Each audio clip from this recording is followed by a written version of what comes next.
Hey, everybody. Welcome to the Players Deck episode 179. I'm your host, Justin DeSimone, joined by my co-host, Montrell Rice. How are you doing this week, Montrell? All right. How you doing? I'm doing good. I got one more day of work, and then I'm going to go on vacation for a week, which I will not be on the podcast next week. Montrell will be doing another solo episode, so I hope you guys are looking forward to that. I will certainly listen and have a good time listening to him ramble on. How's everything else? How's things going with you? I've been on vacation all week, so I've literally done nothing. I've been working out. Oh, That's hell probably yeah. about it. Okay. I started back working out this week. Yeah. Feel a lot better actually. Yeah. I went fishing. Went kayaking. Yeah. Just around local rivers and lakes and stuff like that. So Mhm. I just been exploring a lot of Dallas. Again, since this is my actual first time living in Dallas. I've been out here for about 6 years, but I never lived in Dallas. I always lived like in Irving, Louisville, Fort Worth, or something like that. But it's my first time living in Dallas, so Yeah. I'm exploring it a little bit more. And Mhm. yeah, this city is fucking huge, yo. Like I knew it was big, but it's fucking big as fuck. Yeah. So Yeah.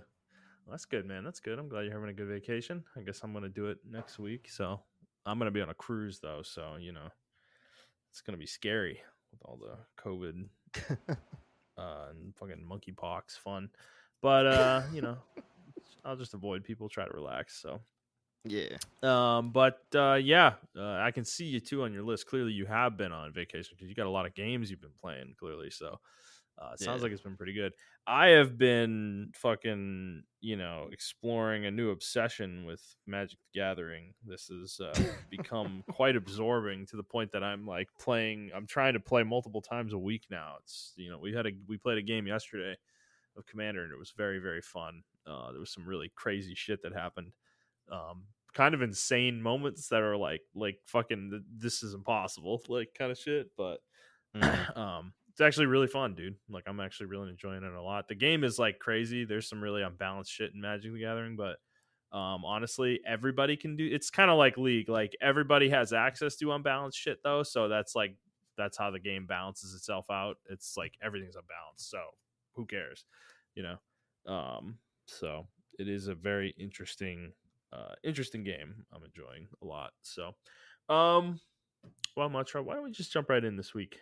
I think we got a decent amount of news, but I don't think we have a huge show going on this week. So let me get into the rigmarole, everybody. For those of you who haven't listened before, this is our weekly show where we talk about video games, video game news, and other topics pertaining to video games. We post at 6 a.m. Central Time on Fridays on Apple Podcasts, Google Podcasts, Spotify, Stitcher, and your favorite podcast app of choice. And if you'd like to send us a question to answer on the show, you can do so on Twitter at The Players Take, or you can send us an email to theplayerstake01@gmail.com. All right, let's get right into it, Montreal. With what we've been playing, I think I'm going to go first this week. I don't have a lot to talk about. You have a little All bit. right. You have a few more games. So, mainly been playing Heroes of Might and Magic 3. It's really all I've had the brain power for the most part. I've had a very, very tiring few weeks at work. So, but I finished Restoration of Arathia, and then I beat one of the campaigns in Armageddon's Blade, and it was the Festival of Life campaign, which is the Barbarian campaign. And I gotta say, it's funny. I was playing through it. You know how I was talking about last week that the Armageddon's Blade campaigns are like a lot better than the original games. Yeah. This campaign definitely was, but I did forget this one specifically. It's actually not that story focused. It's a very gameplay focused campaign. There's not much written dialogue in it. So I was like, damn, I thought there was more for this one, but it was very sparse. So I just started the human one today. What's kind of I won't even call it the human one. It's like the Armageddon's Blade campaign. You play like 4 or 5 different factions actually in this campaign over the course of like 8 or 9 scenarios. It's the one they put like the most effort into for sure. So there's a lot of story in that one. Absolutely. So I just got started on that one. Looking forward to jumping through it. I actually think I'm going to install it on a laptop so I can take it with me on the cruise, in case I have abundance of free time that I don't know what to do with. Um, Oh my god. yes, I'm a degenerate. It's just something to do, man. I'm gonna bring my Switch too, but I'm not like I don't know. There's nothing on Switch I'm really like chomping at the bit to play right now. Well, So yeah, I was to say because you're going on next week, right? yeah, Well, next week, wouldn't Xenoblade be out by the time you leave? no, it's gonna be when I get back. It will be out. Ah, It damn, it, that it comes sucks. out the day I come back. Yeah, the 30th. So I'll have that. I'll go pick that up probably on the way back from the airport or something. But yeah, no, there's nothing really exciting going on Switch right now. So yeah, I'm gonna take it with me for sure. But um, you know, game's super fun. Otherwise, just a little bit of Sunbreak. I think we're both at the same place with this game. We kind of hit burnout, I think, a little bit. Yeah. It's a lot of what we talked about last week. I did play a few hours this past week, but most of that was when I got on was just me like doing a couple hunts, and then I do an anomaly hunt, and I want to throw my controller, and I'm just like, I fucking hate these things, dude. Like, and there's more of them I haven't done. Like, I'm still in the mid tier monsters for the most part. Like, I did like a Rathian, dude, and it fucking was kicking my ass. I was like, what the fuck is going on here?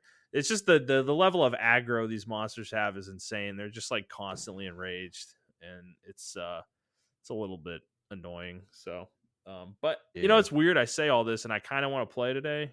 So I don't know. After we're done, I might jump on and play a bit. But so yeah, that's pretty much all I've been playing. Montrell, what have you been up to? Yeah, I've been playing Sunbreak, League of Legends, and Lost Judgment, and Ninja Gaiden Sigma. Mm-hmm. So obviously with the Sunbreak, I just I'm only using two weapons because I eliminated one of the weapons because I didn't really like the way they changed it. It's actually an overall buff for the longsword, but I don't like using Sacred Sheath. I think it's not. I don't think it's a fun way to play the game. Mm-hmm. Um, Along with Harvest Moon or Moon Harvest or whatever it's called. Yeah. Um, I just don't think it's a fun way to play because you're restricted to that zone and everything, and Yeah. you got to stand your ground. And I mean, that's pretty cool if you want to be like a samurai type player. But I like the longsword because it kind of had like a almost like a Devil May Cry feel to it when you were playing with it before. Mm-hmm. But now it's just really stationary, and I don't really like it like that. Or it reminded me almost like Sekiro, kind of where you're kind of standing your ground, but you're moving around a little bit too as Mm-hmm. well. Yeah. But now it's like it's just pure stand your ground, Sacred Sheath, uh, a really crappy version of like Ghost of Tsushima, if that makes any sense. Um, so I'm not really into it no more. So I switched over to Hammer, but I got the most powerful hammer in the game right now, and yeah, I'm kind of just at a burnout stage. I hate doing anomaly quests. I don't really like the gimmicks in Monster Hunter. A lot of people do. A lot of people have been saying that this game is better as far as like the movement and everything is it's way better. Yes, as far as like you don't have a clutch claw and everything. If I can have the clutch claw, but without the clutch claw like gimmicks, I would rather have that more than the wire bug. I Mm-hmm. guess. Yeah. No, I guess I want a combination of both. Yeah. To be honest with you, Yeah. but I don't like the anomalies. I don't know what they can do in later games, but can we stop with the gimmicks? Like, just give me Well, like variations or something like that. I yeah. think what they did in Generations, where they made certain like the Dread King Rathlos and everything like that. The I think that's a good deviants. gimmick to Yeah. do. Yeah, Well, I think that that's a wasn't a really good gimmick deviant. though, dude. Those were like new fights, like Yeah, that's the thing. I think it requires effort. What they did here in Sunbreak just doesn't require that much effort, and they clearly didn't put that much into the anomaly hunts, and the amount of gameplay they've extracted out of them is annoying. Like the amount you have to grind them, because that's my problem. Like Generations, dude. What I remember, I'm glad you brought that game up because the progression path for Generations was literally like linear through the monster list. I know the game had like more monsters than any Monster Hunter game, but I think that's what we're getting at with the shortness of content, like with the shortness of the monster list. Is if they had more monsters, they wouldn't need to create a gimmick like the anomalies. Like they would just yeah, have a long enough monster list where there could be like 7 or 8 star ranks, and that's enough content for everybody to be happy. Because, dude, I did a couple hunts. I was playing a couple hunts that weren't anomaly. I did like a Mizutsune and something else I forget, but and those hunts were, dude, like they were totally fine. I was like having a great time, you know, like I totally enjoyed hunting that monster, the regular version of it. I'm like, this is great. This feels good. But then I go do an anomaly Rathian, and Rathian's like one of the easiest monsters to fight in Monster Hunter. And but this anomaly shit, like, dude, she literally wouldn't stop moving. It was just constantly attacking me. I couldn't even stop to fucking hit her, dude. Like it was bonkers, dude. And the speed when she did her charges, the speed with which she like closed the distance was way faster than it should have been. Like it's just like unrealistically fast. Like it's almost like I feel like they sped them up. Like literally their move speed is higher, you know, than normal. So I don't know. Yeah, Yeah, it's frustrating. you know, like I don't I wouldn't even mind the speed up. I just don't like the damage output they do. I think it's True. way too Well, much. the debuff. Um, Forget the damage output. It's that fucking debuff, dude, that they put on you. yeah, yeah, I don't like that. You make one mistake and it feels like, you know, You got to drink 3 potions to get your health back. Like yeah. it's terrible. Yeah. And like you said, with the smaller monsters, it's really, really apparent. Like you can definitely see the flaws in their the way they design those smaller monsters. Like Hmm. those are not fun fights. The bigger monsters, I can kind of get away with and everything like that. But I don't know, it's just the smaller ones. And then like the grind to HR 50, bro, it's It's just I'm real. trying to get there. It's just man, I can't do it, man. I'm What are like you at? 45, Okay. 46, I I think I'm think. 35 or 34. Yeah. Okay, yeah, it's just really slow. And I don't know if some of the monsters like uh yeah, I just think I'm experiencing a burnout because I'm not fully focused when I fight the monsters. Like the Rajang was beating my ass, and usually I don't have really issues with the Rajang. Even in Hmm. this game, I never had an issue with the Rajang. Yeah. So I know I'm really gonna get my ass beat when I fight the Furious Rajang. Yeah. So I just think I'm gonna put it down, like kind of unlearn some stuff because I've been playing it a certain way, and then once you have to learn it a different way, it's kind of hard to learn it a different way when you've already been playing it a certain way for so long. So I'm putting it down, then I'm gonna come back to it and kind of learn it again, or learn a different way of playing again. Uh, and that's what I'm gonna do. Especially, I'll probably come back, especially after next month, after I play Xenoblade 3. I know they're gonna release a whole bunch of stuff at the end of August, so I'll be back for more. And I'm not too worried about it. I think this game is fine. It's definitely not World, and I know a lot of people hate when we compare the game to World, but I mean, it's definitely not World. But I feel like at the end of August, it's probably going to be there as far as monsters wise. But I'm just guessing because we still don't know what kind of monsters they're going to release. Are they going to release more anomaly monsters, or are they going to Hmm. release actual variants? You know, Yeah. and I'm hoping and praying it's not anomaly monsters. Like I really don't want to play anomaly monsters. Yeah. I don't think those are fun at all. Um, that's actually probably the worst mechanic since the hyper monsters in GU, or it was before GU. It was another one. But there was a mechanic called hyper monsters where their mouths or certain parts of their body would glow, and that part would do extra damage to you. Not when you hit that monster, but it would do extra Oh damage to no. you. Yeah. Yeah. So That's interesting. So like the tail yeah. would be glowing and it would fucking destroy you if it hit you.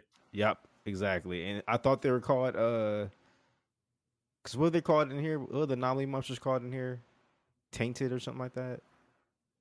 Um yeah, it's anomaly Ape. quests. I thought they were called Apex monsters. No, that was in base. That was in base rise. Yeah, but I thought even before Rise they were called Apex monsters, but they were called Hyper monsters. I don't know where I got Apex from. I think I was thinking about like thinking something called an Apex Well, there Tigrex was or some shit like that. tempered. Yeah, there was tempered and arch tempered in world, and then in GU it was deviants is what they were called, and then in four, I don't remember what they were called in four. That might have been when they were hyper. Actually, I don't know. I think it I might don't have think I been. got that far. Yeah, I'm gonna look it up real quick. Hold on. Okay, fair Oh, enough. it was Hyper monsters in GU. Yeah, Oh, it it was in was GU. GU. Okay. Yeah. Yeah, a lot of people were saying the same thing I was saying. I'm loving GU until Hyper Monsters, and yeah. So Hyper Monsters, like I said, were like a more downgraded version of these monsters. Like I said, their parts would glow, and those parts would do a lot of damage to you. And they had a lot of more health as well. So it was the same, but a little bit Yeah. different. And I'm not. And when they introduced the anomalies, I instantly got PTSD from the Well, Hyper Monsters. okay. You know, I don't want to get stuck on this forever, but like, Yeah, this is I think this is why we were talking about World in such a much more glowing fashion, is that when you have more monsters on the roster, right? Like this is the problem with Sunbreak right now, is that the monster list doesn't have any of the, like, beyond the few Elder Dragons that are in the game, it does not have the high end extremely difficult monsters like Devil Joe, Silver Rathalos, Gold Rathian, a lot of that stuff.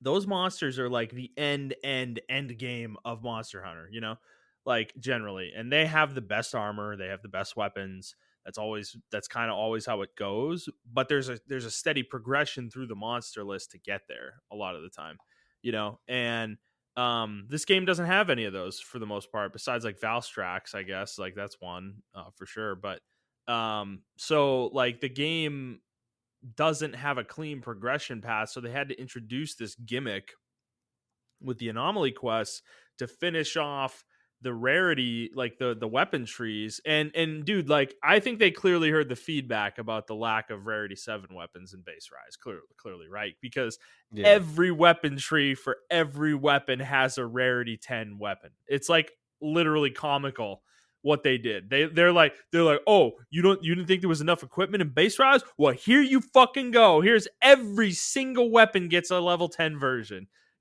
But to get it, you have to do these bullshit quests. It's like it's not like a legitimate path to me to get there. And that's yeah, kind of what I find frustrating with what they did here, because in World they didn't lock off the base weapons with the arch tempered and tempered monsters. What those monsters gave you was just it was an added piece of progression at the very end. When you got all your equipment, you could upgrade your weapons a little bit more, like your weapons and armor a little bit more than usual when you fought the arch tempered and the tempered monsters.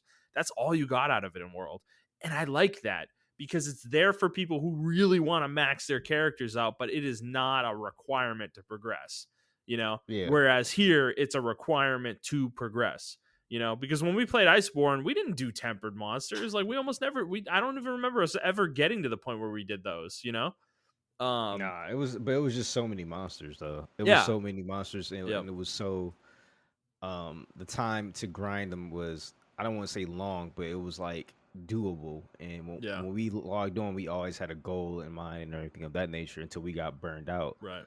With this one, I'm reaching a burnout super quick because I just don't want to fight the anomaly monsters. They're fucking terrible in my opinion. But yeah, I just don't want to get stuck on it. But I just really hope like these new deviants or these new monsters coming out, they aren't Yeah, we get you know, subspecies, yeah, which it because sounds I like mean we they are. all. The two they announced are subspecies. So But now I'm scared though because I'm reading the Reddit and I heard that like not every monster is an anomaly monster now. You know what I'm saying? like So some monsters like Zinogre or even the Elder Dragons don't have an anomaly version. that's what I'm reading so far. Oh, that would be bad. Because yeah, they Yeah. that if that's their way of filling out these patches, dude, I'm gonna be really upset. I think so. I mean, because you remember they did the same thing in World. They had arch tempered monsters, and they had tempered and arch tempered, but they were trickling those out before Iceborne came out. Yeah, Um, so I do remember that, and that's why I'm really scared because I think as much as I like Iceborne, it set a precedence for other games to come, and then now that Rises came out, it's really setting a precedence for things to come because people are like okay with it. Like a lot of people are just okay with the content that's coming out. I'm still not okay with it. I'm just dealing with it. If that makes any sense, as a Monster Hunter fan. right, Um, right. so I don't know, maybe in the future when World 2 or whatever they decide to call next Monster Hunter, if it's I'm not going to get the base game. I'm going to wait till GU comes out or till the G version comes out. And if that game's bad too, I think that might be my last Monster Hunter for a while. Like really. Yeah, I mean, I'm not married to it anymore. I don't know. Like the obsession's not there, dude. Like even Andy, our friend Andy, like he's fucking like crazier than we are with it most of the time. And he's like completely fallen off the game. Like he's not playing it at all. Yeah, Like he hasn't even exactly, beaten it yet. So I'm exactly. like, doesn't that kind of tell you that like there's something off with this one? You know? It could be a combination of things. Like I'll be honest with you, it could be a combination of we've been playing the game since we are vets in the game in the series now. Yeah. So it could just be like fatigue for us, or it could be something going on with the game itself, or it could be a combination of both. So Well, I'm just chalking up as both. is it more like Pokemon though? I think it is both, but is it more like Pokemon where the series is just not evolving enough between each game for us anymore? I don't know. That world jump was a huge jump. That was a Yeah. huge leap. Yeah. I think the problem with Rise is a step back, It feels that a way. huge step back. Yeah. You know, it feels like they tried. It feels like if Rise had came out before World, then I would have loved Rise. If that Yeah. makes sense. Yeah. Um, but it didn't. So I think World was such a significant jump in quality and the way everything works. Every monster had a fucking turf war and everything like that. I feel like they try to fill in the turf wars with the riding mechanic that you have. Yeah. Um, but like I remember every monster interaction in the world had a fucking turf war. Like it was insane what you can see. Hmm. And I don't get that within these games anymore. So I barely get a turf war. I mean, you see them, but I barely see any of them. So Yeah. I don't know, man. But I've been playing. I just started Ninja Gaiden Sigma, Yeah. and surprisingly, this game is easier than Black. Hmm. But I just had the biggest problem with like one of the bosses in this game, and it was like the I don't know if you played Ninja Gaiden before. Mm-mm. It's this one No. boss that's on the airship, and he was fucking me up, and I was getting pissed off. But yeah, I'm playing Ninja Gaiden Sigma. I actually bought the collector's edition. It was half off, 50% off for the Xbox sale that they got going on for the next 10 days. So when you guys will hear this, it will be 9 days. So if you have an Xbox or if you have Microsoft on your PC, you can still take advantage of some of the sales on the games. I didn't know that a lot of the games on there were not Xbox, were not Sony exclusive, like Lost Judgment. I got that for 50 Mm. 60% off. Mm-hmm. Control is on there. I already had Control on my PS5, but Control is on Xbox. I didn't fucking know that. I thought that was an exclusive to Yeah. PlayStation. No, Um it is not. uh yeah, so and then if you guys are looking like Bayonetta's like $10 on there right now. Or you Okay. can get the Bayonetta Vanquish collection. That's like $15. All the Yakuza games, those are like $7 or $8. Or if you have Game Pass, they're free. Like everything I just mentioned is free with Game Pass. Um, so yeah, I've been taking advantage of those sales. I bought like 7 games. It's insane. But, Nice. so I've been playing Ninja Gaiden and loving the action in that game. It's different from like the traditional like character action Devil May Cry style games. It's more, Hmm. I don't know. You just feel like more of like a ninja in this game. And it's just you do a lot of jumping around, a lot of dodging, and everything of that nature. But you have combos.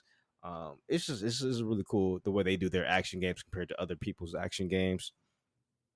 Also, I turned on Lost Judgment, but I haven't played it yet. But it's like more of the Yakuza style games, but instead of being in the Yakuza, you're actual cop. And you're like Mm. chasing people down and everything like that. Okay. But the fighting styles, one of those beat 'em up fighting styles, like the Yakuza games. You played the Yakuza games before. Um, and then League of Legends, I'm back on the Rift, and I'm back in ranked.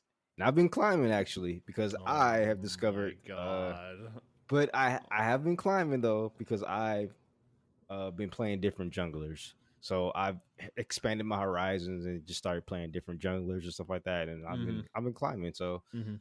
and it kind of sparked interest back in the role for me because I've been playing the two same junglers for the last 3 years. Um, Yeah. but now I'm playing like other ones, and it's sparked. It's crazy how much a character can Well, change. I told you to. The games. Dude, I told you, man. Like, when I play Dota, I have mains like characters that I like more than others that I'm better with than Yeah. others for sure. but I never wanted to play them every game, even though I know that's how you get good, like truly really good at them. But the game gets really stale when you're playing the same Yeah, character every yeah, single fucking game, you know? And yeah, it's, so yeah, I don't know. I think it's a good idea for you if you want to yeah. keep the game So fresh. yeah, and I'm just understanding the game a lot more and stuff like that. So I'm climbing. I'm in Gold 3 now, so that's pretty cool. I'm trying to get to platinum. My goal is to get to platinum. And maybe I'll start streaming again if I get to platinum because Hmm. I feel like I'll be at least decent enough Yeah. above the player base to give a little bit more tips and stuff like that while I'm streaming. But yeah, that's pretty much all I've been doing. I just wanted to say, take advantage of the Xbox sale, guys. Like, don't fuck console loyalty. I know everybody got brand loyalty nowadays, especially to Sony, but that Xbox sale is fucking dope. Like, there's a lot of games that just came out. They're like 80% off. It's The crazy. fuck? I So should check it out. yeah, yeah. Okay. Cool, cool. Good info. Good info, Montreal. All right, Montreal. Let's get into the news. We got a few stories this week. A couple follow-ups actually, and that's our first one. So, The Last of Us Part 1 remake. No, brother. We talked about this a few weeks ago. A month ago, probably at this point. Well, so this week there was a gameplay leak. After a leaker, who's actually a pretty well-known one, said that the Last of Us remake is a cosmetic remake. There are no gameplay improvements to the game, and then a gameplay video leaked today. I think, yeah, I think it was yesterday. It was yesterday today. Leaked and showed like I don't know 2 minutes of gameplay, and there was a very visceral reaction to this online. Both of these things, and then in tandem together, a very visceral reaction. People are upset, and yeah, I mean, Montreal, what did you think of this gameplay? Did you watch the 2 minute gameplay? Yeah, I did. Okay, so what did you I think have of a it? lot. I don't have a lot to say. Yeah. Well, I do kind of. I don't know. I want to bounce off you, but Okay, I'll go first. I can go first. I'll give my no. thoughts. Yeah, you go first. Yeah, Okay, okay, yeah, that's yeah, yeah. cool. So okay, I'm of two minds with this, right?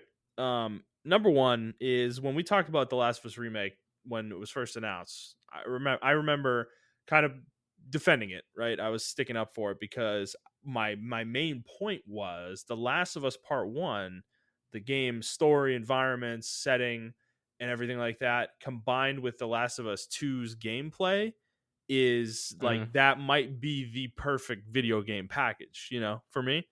However, this rumor and then this leaked gameplay, if this is true, this is my thing is that I'm very skeptical that these things are actually true right now. But let's assume they are.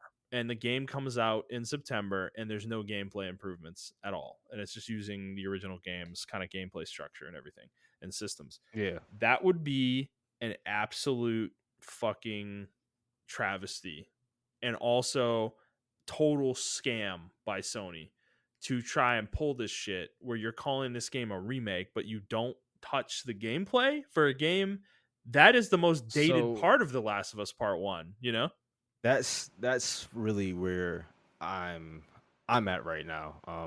I think I'm actually being super positive right now. I'm trying to be super positive because like everyone, especially like DJ always says I'm really negative when it comes to the first Last of Us, Yeah. which I am like super negative of that game. I think it was like we all know the memes, like, oh, it's the movie or whatever. I wasn't really too impressed with the gameplay. The story was fucking amazing, but the Yeah. gameplay was always ass to me. And that always prevented me from like, I finished the game, but it Yeah, always well, this held is it where people back get for me, me. right? Like, you're not saying the game's a 3, It's like Yeah, he's exactly. not saying it's trash. It's just one part of the game is significantly weaker than the other? And I Yeah. agree with that. Yeah, I think if the gameplay was a lot better, it would have been like a 9 or 10, like how everybody else gave it. For me, it was like a 7 or 8.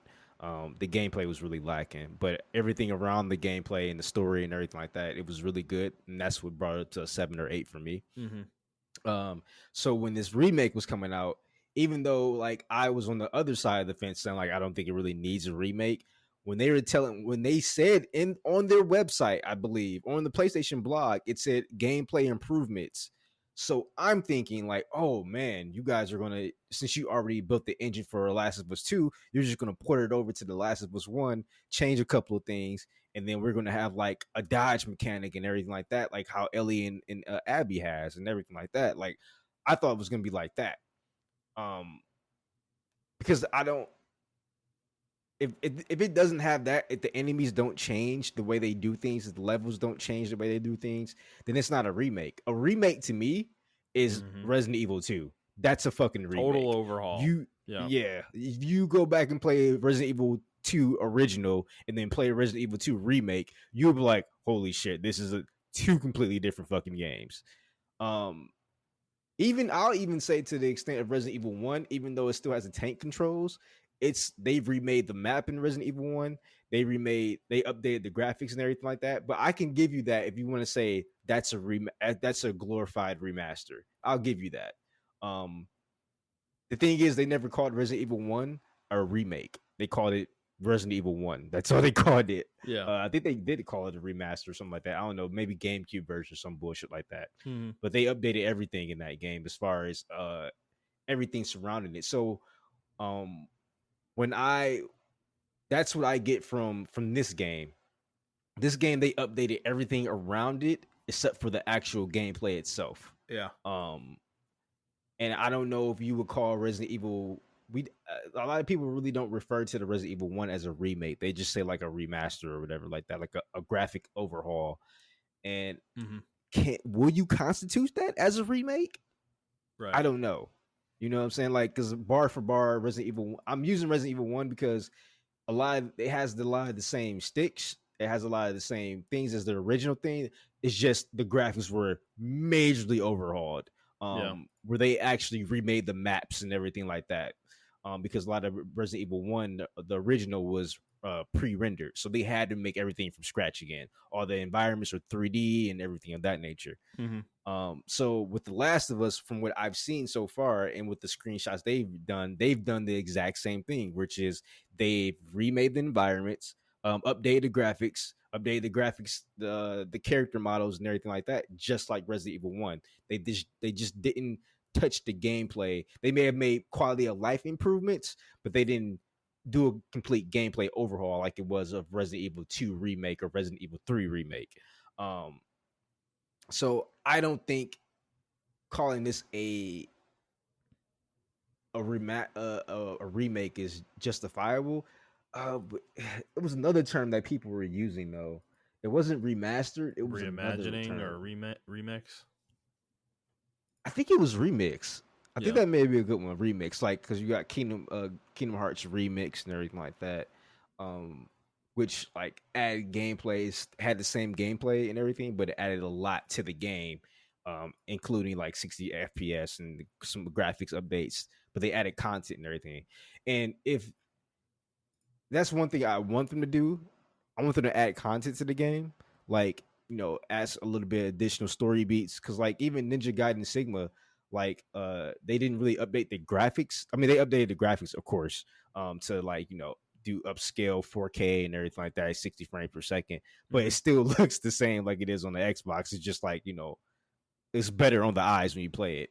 But they didn't call it a remaster, right? I don't even think it's justifiable to call it a remaster. Call it Ninja Gaiden Sigma like remaster, because they added a lot of gameplay elements to it and everything like that. And maybe that's what they should have did with this game instead of calling it like a remaster or a remake. They should have called it like The Last of Us, Just Us, or some bullshit like that.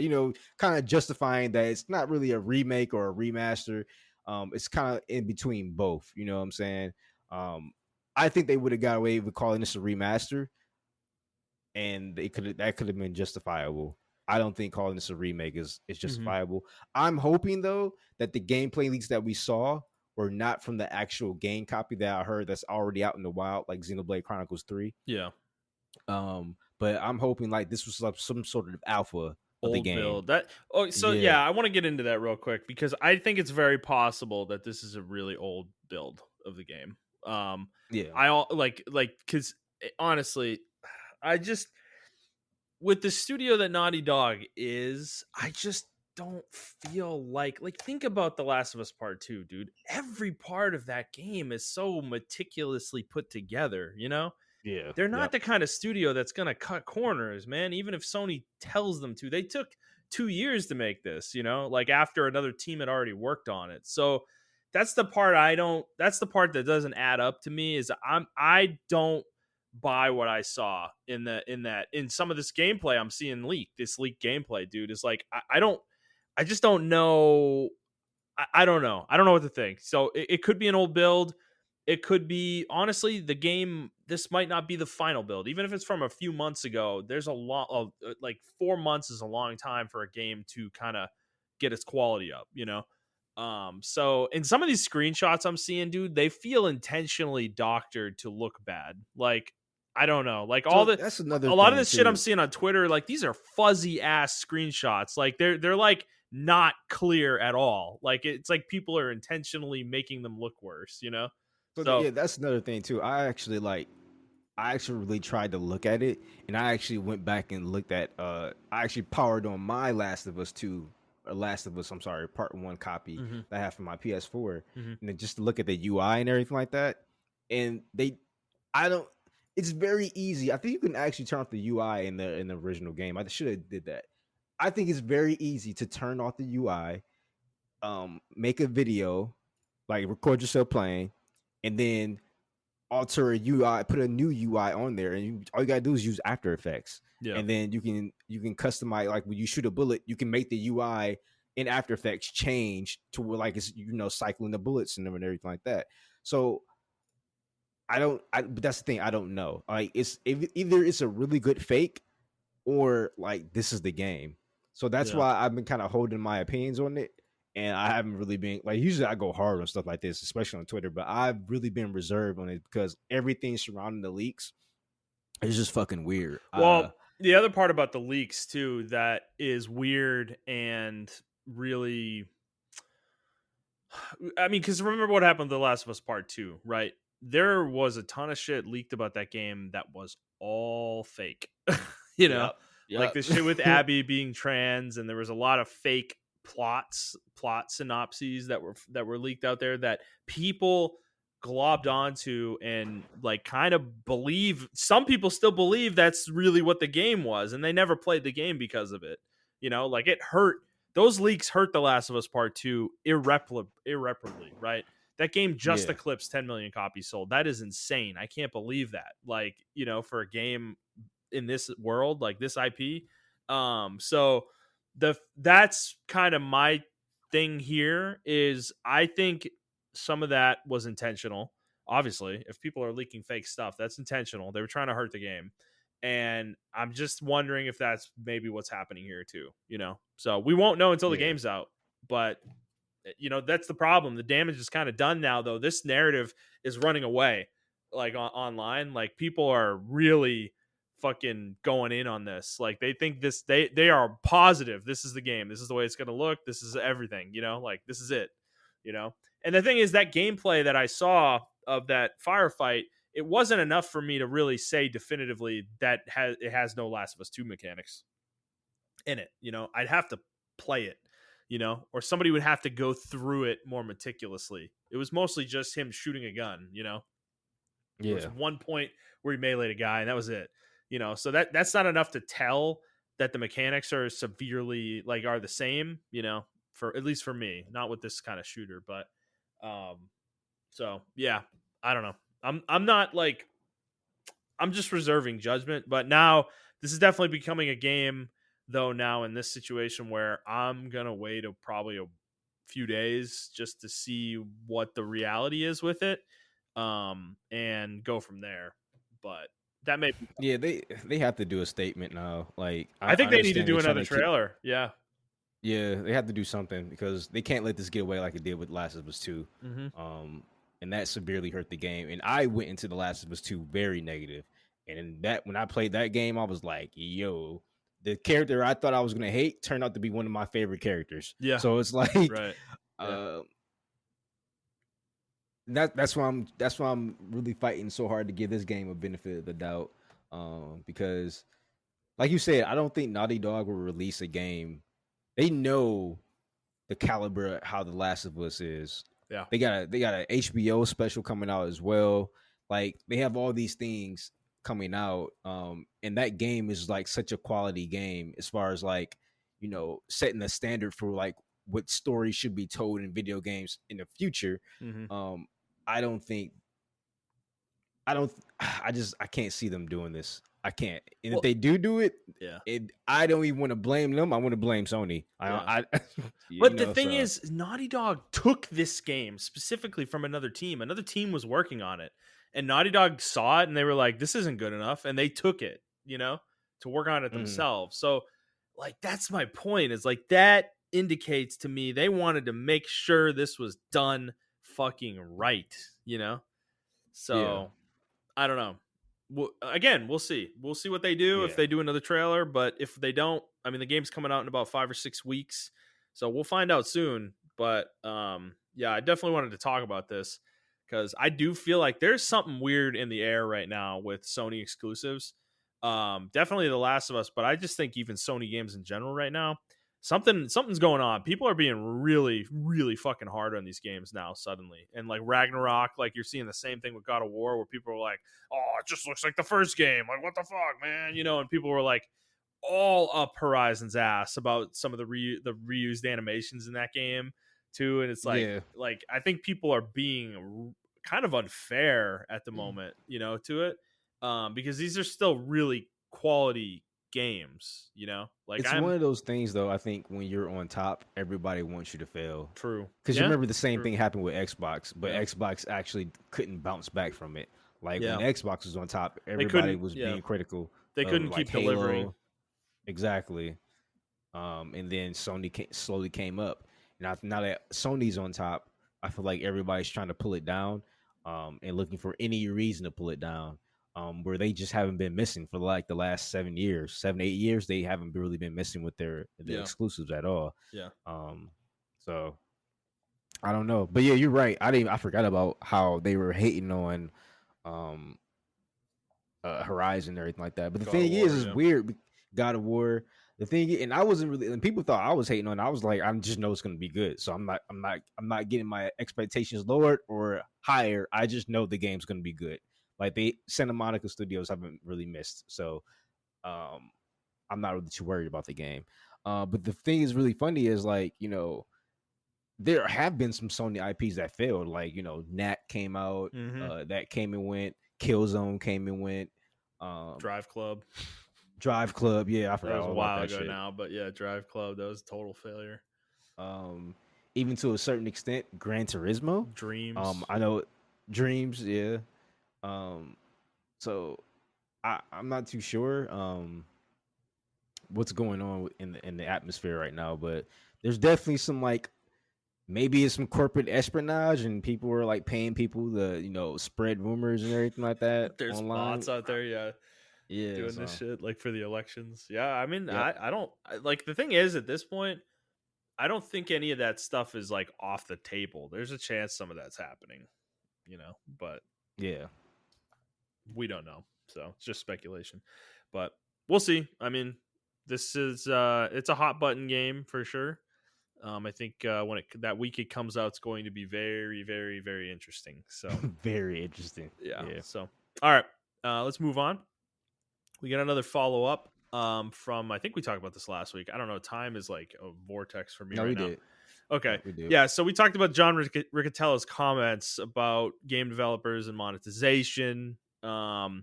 And he came out this week. He had an interesting week after this where he doubled down earlier in the week after people started calling him out, and he was calling these articles clickbait and stuff like that because he was getting called out for this. And then 2 days after that, he releases an apology statement. Basically, I'm not going to read the statement verbatim, but he says, he needs to consider his words more, and he didn't mean to say it the way he said it. He picked his words poorly, and then he respects devs, blah blah blah, that kind of thing. So it, I think we said this in the moment when we talked about it last week that he was kind of out of line, even if whether he had a point or not. The way he said it was not good, Yeah. um, because it just lacks context. Like it lacks nuance, really, and that's kind of what he gets to in his full apology is the nuance of the situation. And it's like, well, why did you say it the way you said it then? If this is how you actually like really like you actually think about it, it's like I don't know. So Yeah, no, I agree. The way he said it was wild. Like he could have said like, "Hey, guys, if you don't kind of put any kind of like microtransactions in your games, you're missing out on a lot of cash, in my opinion," or something like that. But to say like you're fucking idiots is like yeah, wow, bro. Like that's pretty crazy. And yeah, his comments actually like turn a lot of people off. One of my friends, he was in my Discord because he was making his. He's still making it. I misspoke. I thought he moved all his games over to Unreal 5, but after this, he's like, "Yeah, I'm starting to transition over to Unity 5 now, or Unreal 5 rather." Because he was using Unity, and he's like, "I didn't like those comments at all. Like, hmm I want to make my games for art. I want to make the games I want to make, and everything of that nature." And a lot of people, like we said last week, a lot of people are like that. So, um, I think some people on the board were like, "Yo, what the fuck is going on?" Like, hmm they probably saw like a minor, 0.5% decrease in sales, and like, "Yo, this came right after you said what you needed to say or whatever." So that's probably why he's yeah, apologizing. I don't think he really means that shit. To be honest with you. yeah. Yeah, and I mean, part of what he said in here too was that sometimes, or he mentions like art for art's sake or art for friends, and part of what he's getting at, or what he meant to get at, I guess, is that they're trying to build tools within Unity with this acquisition to help developers get a better understanding of what players think of their game earlier in the development process. I don't know how they're going to facilitate that necessarily through the engine, but you know, that makes more sense. But to just I don't know. I don't even know. Like reading this now, it's like, I mean, he's probably just covering his ass because the PR was so No, bad. he's 100% just covering his Yeah, I mean, ass. because when you start reading it, there are actually some contradictions in here that don't make a whole lot of sense. So I don't know. They're looking to make money. It is what it is. I think the damage is done though, dude. Like, I mean, you make that kind of comment, I think people are out. So Yeah, it's interesting. I mean, we'll see how Unity does. But like you said last week, dude, Unreal 5 is like fucking like apparently is so fucking good that I don't know. I don't know if Unity can compete in the same space. Like I don't really think they can, you know. yeah. So, It's just a matter of like I think it's a matter of like learning a new system. That's it. mhm. But I think a lot of people, the only reason, if you're getting into game design, I would say go with Unreal Engine 5. Like, don't even touch Unity. Yeah. No, I think the only reason people are getting into Unity is because it's an existing platform. There are a lot of fucking presets for Unity, and I'm pretty sure it's the same for Unreal 5. But there are a lot because Unity's been out for fucking God know how long Unity's been out. Yeah. Um, and it's very versatile. Um, but that was the difference between Unity and Unreal Engine 4 was you had to do a lot of shit to tweak Unreal Engine 4 because it was a first person shooter engine or a Mhm. shooter engine. But now Unreal 5 is like taking that freedom and taking that first person shooter aspect and like kind of gotten rid of it. Like it's not it's not defaulting to that anymore. It's like you can literally make anything you want to in this game. Yeah. And we've seen that with a lot of the last action games that came out. Um, hell, even fucking Kingdom Hearts, they moved everything over to Unreal 5. They're like, Mhm. yeah, we're just moving everything over to Unreal Engine now because Yeah. that's how easy it is to make an action game or RPG game in the engine. So Unity definitely has some competition, and this is definitely not what they want as far as that competition. Yeah. Yeah. Makes sense. All right, Montreal. Let's move on. So we missed this a while back. There was a interview with Embracer Group's CEO. What is his full name? Let's see. Lars Wingefors. Um, he did an interview with GameIndustry.biz. This is a very long article. I actually recommend people read this. It's called Tomb Raider and Transmedia. What next for Embracer Group? Now, I'm not going to read specific pieces of this. Honestly, this is a huge article. There's a ton of quotes in here. Like I said, I kind of recommend everybody read it themselves. But this was a very interesting read for somebody like me who is a big Deus Ex fan. Obviously, they just acquired Deus Ex a few months back, and this acquisition was big, but I think what he says here, he talks about kind of all the IP that they acquire, but he doesn't specifically mention Deus Ex in the interview at all. But he almost Mm. kind of alludes to it, and I think I came away encouraged by the fact that Embracer. He said something in here. There was something about it at a certain point that making games shouldn't always be about maximizing the money income coming in. Yeah, here it is. Could you do things that are more lucrative in this industry? For sure, but that doesn't mean to me that you always need to maximize and only do things that have the highest potential for the highest margins. If you do that, your business will become quite boring after some time. Like, this is a really encouraging comment to me, and this is kind of how my perception of Embracer has been. Like, I don't think they're in it purely to make the most money all the time. I think there is an element to them where they want to enrich gaming in some ways, where they're bringing back IP like Amalur. They just bought Tomb Raider, Deus Ex. Yeah. Like, I think there is an element to them where they want to do that, and I don't know if we're gonna get a Deus Ex sequel necessarily, like, soon in the next few years or anything like that, but I think they have this strategy, it seems like, where they kind of remaster or pseudo kind of remake something and re-release it and just try to kind of test the water to see what the demand is for something. And I think we could see that with Deus Ex in the next couple of years, probably, where maybe they'll remaster Human Revolution, or maybe touch it up a little bit, make it look a little bit more modern or feel a little bit more modern, and re-release it on modern consoles, or maybe the original Deus Ex they'll re-release. I don't know, but I think we could see something like that, and they're going to test the waters with it and see if it's worth kind of going a little bit deeper with. But I don't know. That's exciting. That's more than I could expect out of Square with these IPs. So I Well, think, it looks like, yeah. in my opinion, like they're trying to um, branch out as far as like writing books, because there's like Hmm. glancing over the article and everything like that. Um, Yeah. a lot of these IPs do have like the potential for like books and movies and HBO specials and Netflix specials and stuff like that. And I think that's where he wants to ultimately take it as well.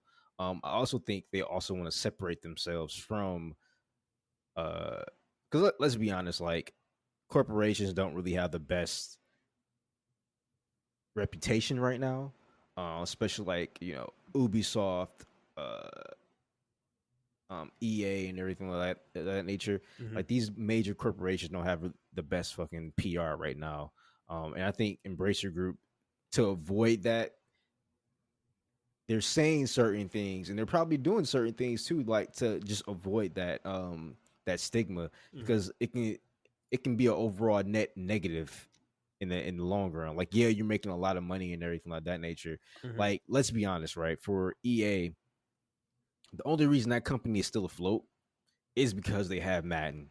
If they did not have Madden, if they didn't have FIFA, well, they don't have FIFA anymore. Um, if they didn't Yeah, make but their if they didn't have a branches, monopoly and then a pseudo monopoly on two different sports for video in the video game space, EA wouldn't be anything important, as a company. yeah, they Like wouldn't be that's it. nearly as making as much money as they're making now. Right. Yeah. You know, um, even like games like Activision and stuff like that, or people like Activision, like they would be nowhere without like WoW and Overwatch and Call of Duty. Like they would be nowhere without those games. If they didn't figure out how to monetize those games the way they monetize them, there would be nowhere without them. And I think those companies have become boring to where even when I see a game that's like really cool, and I'm like, oh man, like this game looks really cool, and I see EA behind it, I'm like, oh shit. Like, Activision's even worse for me, dude. Like, I see a game that Activision says they're making a new game, and I'm like, oh, great, it's another fucking bro shooter or something. It's yeah, like, and instead of getting the game a chance, you already put it in this box, and that's yeah, not fair. But yeah, it's like that's what you guys have set yourselves up for. Even Ubisoft, right? Um, like I really want to play like the rabbits games, stuff like that. But it's just like I Ubisoft's name is on it, and I'm like, yeah, I guess I'll get it when it's used or whatever. But I mean, like Phoenix Immortal Rising and everything like that. It's like those games are really cool and they look really cool, but it's like they get looked over because of who they're attached to. And that's not fair to the developers or whoever's making these games because those could be really fucking good games. But every time you think Ubisoft, what's the first game you think of? Tom Clancy, Rainbow Six, Ghost Recon, Assassin's Splinter Creed, Cell, Assassin's Creed. yeah. And it's like those are all different genres of games, but it's like at the same time, how many Assassin's Creeds we have? Like Well, 20 of them, I think you this is know? something that's just actually a really great point you're bringing up. Is that I think those companies, their names, right, being on something, inherently puts a resistance on it for certain Yep. types of gamers, right? And I think we're in that type range where now you and I are really deep in the industry. Like we research shit. Like I'll research a Oh game yeah. if it looks I know we're interesting. like the bottom 2% of But people yeah, who yeah, are we're who like could, we're in a I think we're in a group that is really small. I don't think most people put the level of effort we put into this hobby. Like they're more like, "Oh, that game looks cool, I'm going to buy it." And. But the thing is, they're still in the news cycle. They still probably pay attention to news to some degree, and they know these companies they probably have a negative perception of these companies too. And that's Mhm. where it hurts these games, these smaller games, is like Immortals Phoenix Rising. That's a great example, right? That game, like it looks really cool. It got great buzz and everything like that, but it has Ubisoft's name on it. So I bet there were a lot of people who saw that and were like, "Oh, I'm sure it's got a fucking ton of microtransactions in it," which Mhm. I'm pretty sure it doesn't. you know, but you'd have to research it to know that. So that it's like that initial reaction is like, "Ugh, God, yeah, it's probably got a bunch of microtransactions and it ruins the game." So they don't buy it. They don't look into it. They don't care to look into it. They just go play something else from someone else that isn't a nickel and diming publisher. And I Well, think, it like hurts. It hurts them as well yeah, because, like I said, you got that the rabbits game with Mario and everything like that. And when you're holding a conference for that game, I feel like anybody else would have made that game. People would have been like clamoring over that game, but yeah, because it's Ubisoft and like their own reputation is holding them back. Like people were like expecting another Division or hmm, expecting another Tom Clancy's Ghost Recon or something like that. And you got Raving Rabbits. People like, I don't want this bullshit. But like, let's say if Atlas was making that shit, people would be all over that. The same gameplay and everything. People will be yeah. all over that shit. So Or if it was just Nintendo themselves making it, right? exactly, yep. Yeah, So they too are holding them. It's not just the customer's perspective; it's the company itself holding itself back. And I think that's when I'm reading this article, I think Embracer is trying to stop that because they don't want to be in front of themselves as well. Like, of course, the customers sometimes people are going to hate you or love you regardless or whatever, regardless of what company you are. Um, but it's another thing for your own self to hold yourself back, if that makes any sense. yeah. Uh, because like, what if EA came out with the dopest fucking JRPG, but it had the EA logo on it? You see how crazy that is, Oh, right? But that what they sounds came out with the insane. That would make me that just makes me cackle just thinking about that. Yeah, that sounds But like, what if they impossible. came out and they did a conference and everything, and um, you know, and people were like, "Oh man, is there gonna be another fucking Mass Effect? Is it gonna be another fucking Dragon Age?" They even have Bioware, but they have like a new studio in Bioware Japan or something like that, right? So Hmm. they come out and then like, it's this fucking anime weeb game, but it's really nice. It's probably one of the best JRPGs ever, or whatever the fuck, but because BioWare, EA is on that title, people aren't going to give it the fair chance that it needs to get Yeah. because they're going into it with the stigma of it being a Western RPG, if that makes Hmm. any sense. Yeah. So it's like the game company is holding itself back, the reputation of the company is holding itself back, and I'm not saying it's their fault because that's also us as gamers. You shouldn't be bottlenecking or placing every company in one box, but it's just how the human brain works. Unfortunately, you know. Yeah, but I mean, they do it to themselves, man. Like, think about Embracer, right? Like, are they a company that you, when you think about them, do you think of them as a microtransaction focused publisher? I don't. I don't I even think. think of I don't them even as a think most of their middleware company. games. Yeah, I don't even think most of their games have like microtransactions like that deeply. You know. Yeah, So yeah, so I don't know, like, or like Devolvers are actually an even better example, right? Like, do they have microtransactions in their games? No, they publish like indie games for the most part. You know, that's their big thing. You know, is smaller games. You know, smaller developers. So they have in my opinion, I look at Devolver and they're really positive, and they don't fucking miss, dude. Like, if they put their name on a game like that, that's where this is where reputation matters so much. I honestly, if Devolver looks at your game and says, "Yeah, we'll publish it," that is like fucking huge for small developers to me, because my perception of them is if they think a game is worth publishing, it's gonna be a good ass fucking game. You know, correct. Yeah, that's you're yeah, right. because they don't fucking miss. Like, everything Devolver touches, like, I feel like is a good ass game. Like, you know, so it's Yeah, I that never really hear any complaints about the games they publish at all. yeah, and the way they treat their partners, like, they have a positive reputation in that regard too. So that does matter, you know. It's like, I think these things are. I think EA and Activision and Ubisoft have gotten way, in 2K, Take Two, have gotten so money focused that they don't even think about their reputation. But at a certain point, it's gonna probably hurt. It's gonna start hurting them. It probably. I mean, it already does. But I think it's gonna like turn the pendulum maybe against them at some point in the Yeah. distant future. So I don't know. It's a good point. I mean, the to go back to what we were originally talking about here, though, I hope we get Mhm. more Day 6 games. I believe in you, Embracer. I believe in you. So, all right, Montreal, let's move on.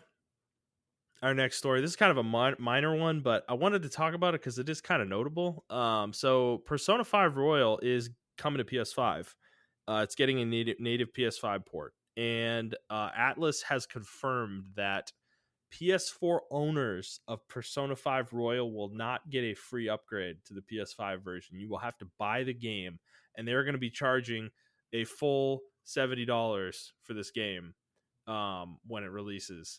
So I'm sorry, I love Persona, I love Atlas, but this is a this to me feels like a huge miss. You know? Oh, it is. It Yeah, is. yeah, this is bad. Um, Because this, yeah, go ahead. isn't Atlas like the child company of Sega?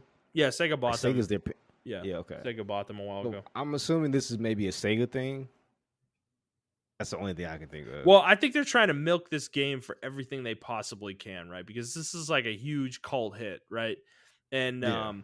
that Royal they charged full price for when it came out, but that was a game with more content, right? They re-released the game and they fixed a lot of the issues, and they added a lot more content to Royal, right? But this is just Royal going to a different platform, you know? Like, you're gonna, like, huh? That seems a little like shady. Yeah. They're just trying to bleed the orange dry, you know? Yeah. And the thing is, this isn't like, how did I put this? Like graphics wise, this isn't like a Mm-hmm. Final Fantasy game, right? So it's not gonna be like, oh my god, I can see the actual hair strands because it's on the PS5. Like this is an anime game. Yeah. The graphics are very stylized. You're not gonna really get. You're probably not gonna barely even notice like, you know, the graphic Well, change from the does PS4 it being version. 60 FPS versus 30, would that even matter that much? Like, it's not an Only action thing I can game, think of is you know? like maybe they have like a turbo mode where you can speed up things. Yeah. But I feel like that could have been added to like But the that's not PS Pro worth. version. Yeah, that's not worth Exactly. charging full price again, you know? Like, that's crazy, man. So yeah, I don't know. This feels like a big miss to me. Yeah, Atlas, I no. don't I don't know what's going on over there, you know. But this is not a customer friendly move. But Yeah, because all even I'm trying to think like even the worlds that you're in, everything is segmented, so you're not getting any kind of advantage off of that. Like maybe when you're going through Shibuya Terminal, like instead of having the little shadows of people, there are actual people there. But I just took that as a stylized thing. Yeah, I know. And then Honestly, I don't even think that I would want that. I like the shadows thing because it's like it's a symbolic like piece of the game. You know that those people yeah, are they're like part of the mob. You know, um, exactly. because that is a theme that the game explores. You know, um, so yeah. I don't know. Yeah, it's not like you're getting any like loading times. I don't remember loading times really being an issue in Persona 5 Royal.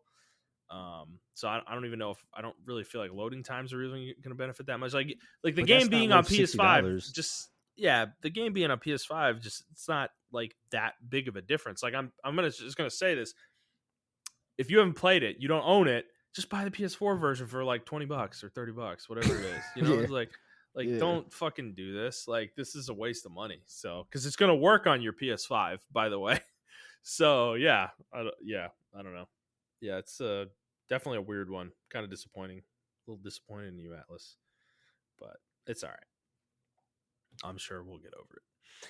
All right, Montreal. Let's move on. This one. So this one. Okay. All right. This game. I just heard about this game, and this is weird. I wanted to call it out though because this game looks very interesting to me. So this is a this there was a game called Call of the Wild, the Hunter, I think it was called, or the Hunt or Hunter Call of the Wild or something like that. That came out in like 2008 or 2009, and apparently this game is like a fucking cult PC classic because it was like an open world hunting game. Hmm. Um, and so that company that made that game, uh, they're part of Avalanche, in Expansive Worlds. They announced this a game like a basically like a spiritual sequel to it, called Call of the Wild: The Angler. So it's an open world fishing game, and they announced this like a month ago. But they just put out a release date trailer 2 days ago, and it is coming out on August 31st, 2022. So yeah, so this game is an open world fishing game, and I'm gonna be honest with you, dude. Like, this actually sounds really fucking cool. It No, sounds I'm really reading some chill. of the stuff. Yeah, I'm Yeah. reading some of the stuff and everything. It seems like a really cool, chill game. Yeah, I'm not Uh, sure what your objectives are going to be or like long-term goals. Is just going to be catching all the fish, you know, like different types of fish, like doing some fish collection or what? Or are you going to have like a little maybe you like run a shop or something that you build up or something like that? Like is that I don't know.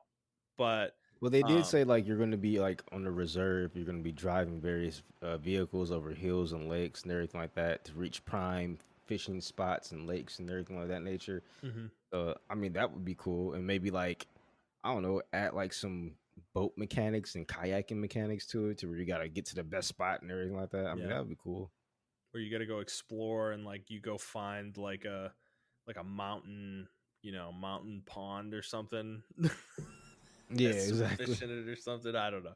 But you know, it sounds kind of cool. I think it's like chill too. It's like a really chill idea. Like feels like a really cool game to just relax with, you know.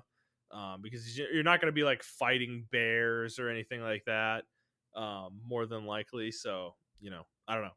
I just recommend everybody check it out. There's a new trailer for it. Um, you know, it's an interesting game. It's coming out in a month and a half on PC.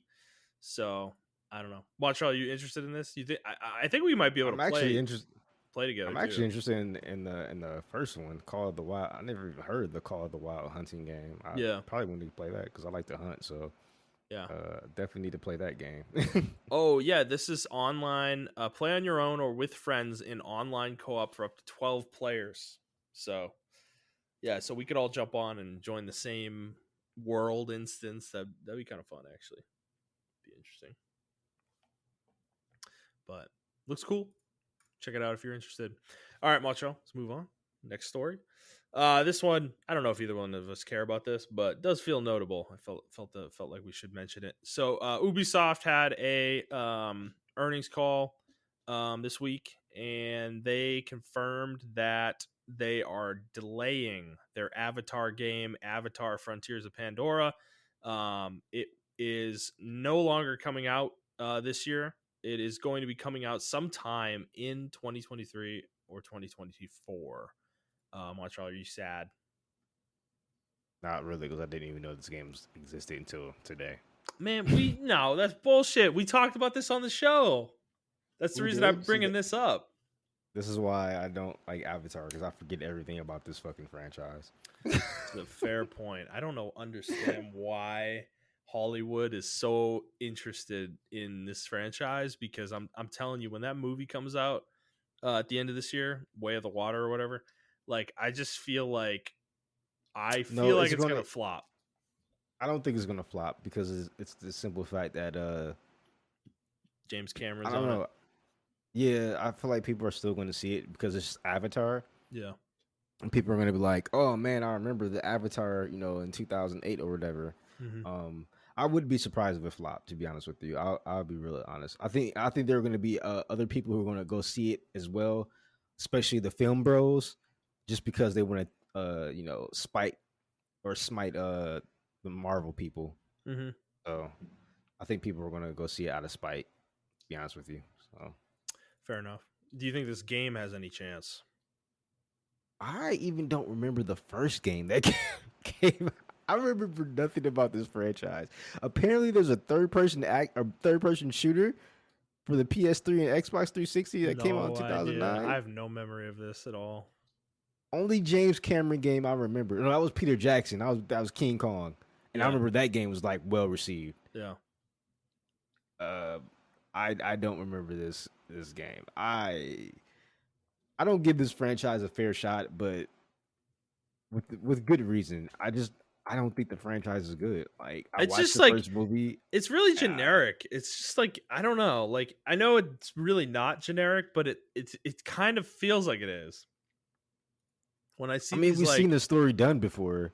yeah, We've well, seen the true. story done before. Yeah, that You yeah, know, very true. The story is not original at all. For sure, but yeah, I don't know. I don't find the world that like interesting, the world of Avatar to be very interesting. So, I don't yeah. know, man. I mean, I don't personally care about this. I just wanted to bring it up for anybody who is, because we did talk about it before.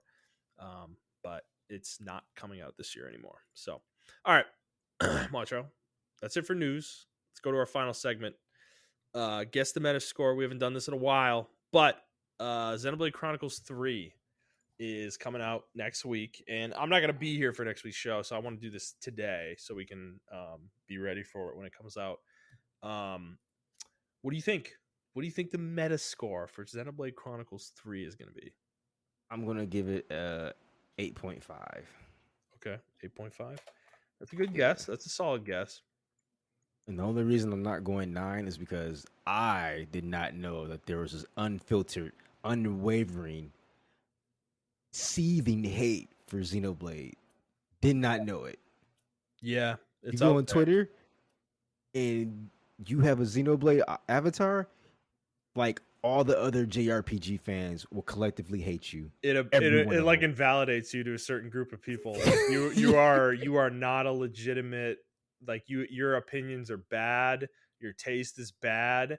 These Yes. people, I honestly want to talk to one of these people and understand what they hate about Xenoblade Chronicles, because what's your favorite, like what okay, what's your favorite JRPG then? And if they tell me, "Oh, it's Final Fantasy 7, or it's Dragon Quest or something like that." Okay.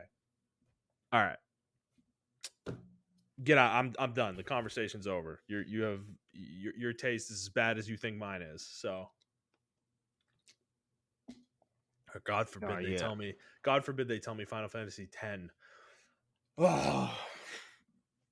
Yeah, I didn't know.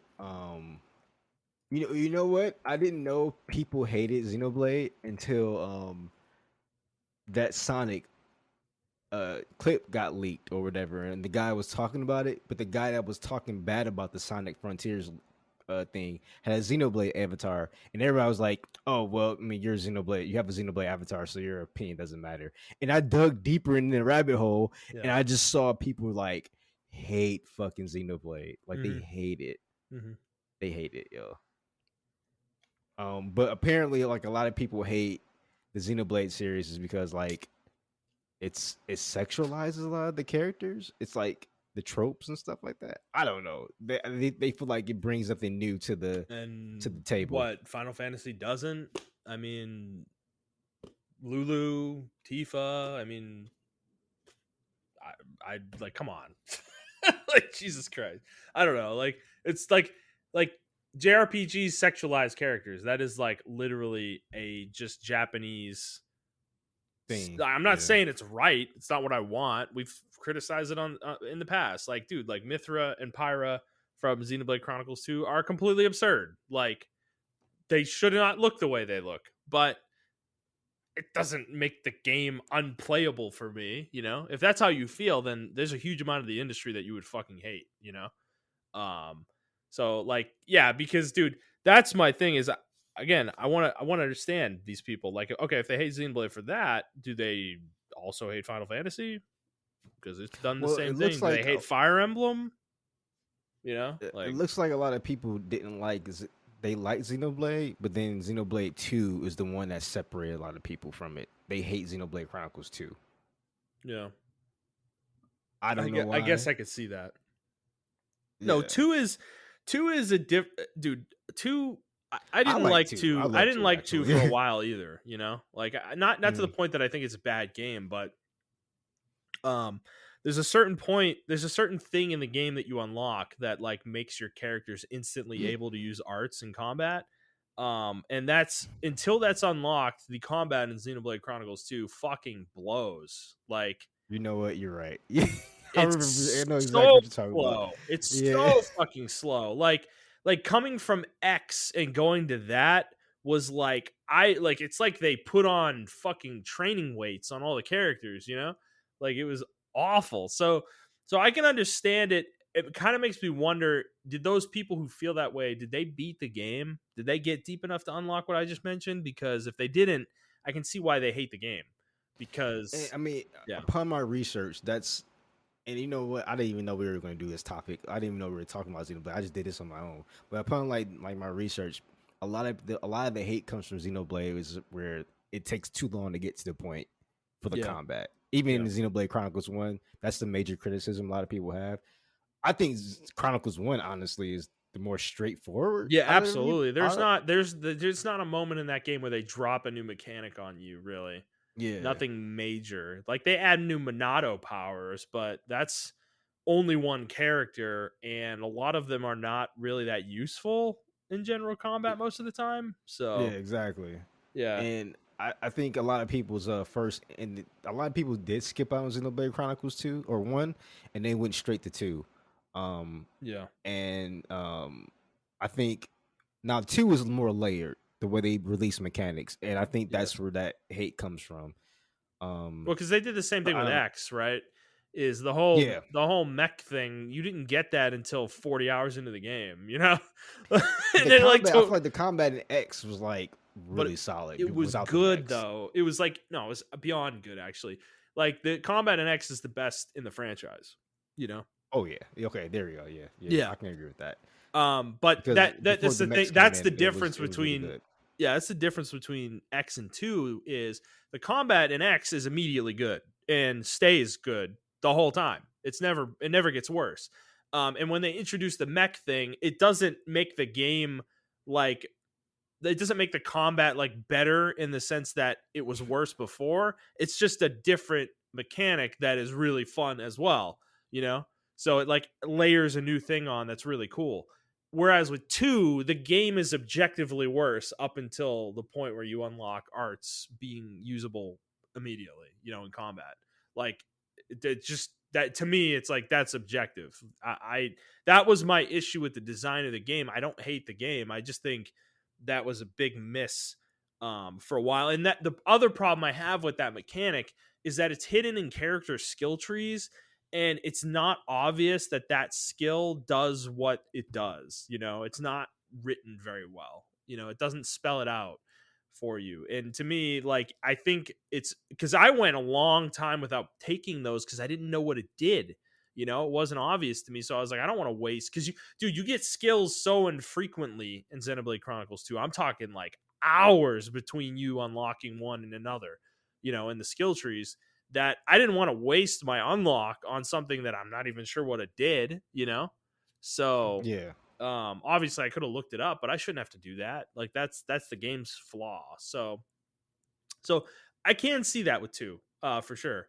I just think story wise though, 2 is still good. Like it's not as good as 1, but it's still good. Like I still enjoy 2. So yeah, I don't know. I don't get the hate. But my guess for the score on Xenoblade Chronicles 3, I'm gonna say an 8. For the similar reasons as you. And I think the other is that the expectations for people who like Xenoblade are probably going to be too high ultimately. I don't know if they're going to be able to reach the bar of That's interesting. the rest of the franchises set. So I love Monolith Soft. I believe in them, but I think it's going to be hard to hit, and they are doing some things with the 7 character party thing that they're doing. Some of that stuff that's a double-edged sword. Like that It could can be really blow up. overcomplicated. Yeah, that could really blow up on them in terms of like not jiving with people. So yeah, I'm going to go with an 8. I think that's my guess. Okay. For sure. Okay. Well, that's all we have, Montrell.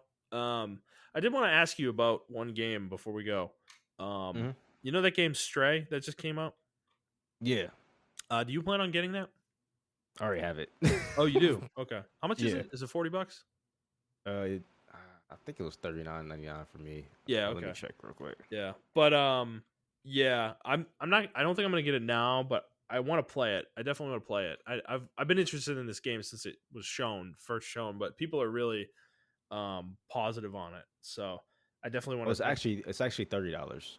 Oh, okay. Oh, great. Yeah. Okay, then that might be a done deal then.